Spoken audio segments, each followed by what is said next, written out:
বিসমিল্লাহির রহমানির রহিম। আসসালামু আলাইকুম। শিং মাছের পোনা জীবাণুমুক্তকরণ। পোনা জীবাণুমুক্তকরণ অনেকেরই হয়তো ভাবেন এটা কেন দরকার। আসুন জেনে নেই এর পিছনে কারণ এবং প্রধান উপকারিতা।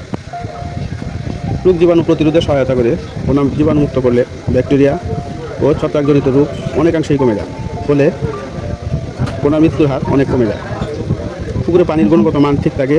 পোনার সাথে আসা জীবাণু যদি পুকুরে ঢুকে তাহলে পানির গুণগত মান নষ্ট হয়। জীবাণুনাশক ব্যবহার করে সেই সমস্যা এড়ানো যায়।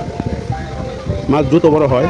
যখন পোনা সুস্থ থাকে তখন তাদের খাদ্য গ্রহণ ভালো হয় এবং দ্রুত ও স্বাস্থ্যবানভাবে বেড়ে ওঠে, ফলে উৎপাদনও বেশি হয়। সুতরাং পোনা দেওয়ার পরে এই সামান্য সতর্কতাটি আপনাকে এনে দিতে পারে একটি সফল মাছ চাষের পথ। এই ঝুঁকি কমানোর জন্য আমরা পোনাগুলোর উপর জীবাণুনাশক প্রয়োগ করি।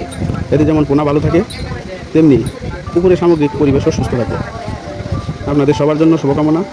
মাছ চাষে এগিয়ে আসুন। চলুন সচেতনতার সাথে। ধন্যবাদ সবাইকে।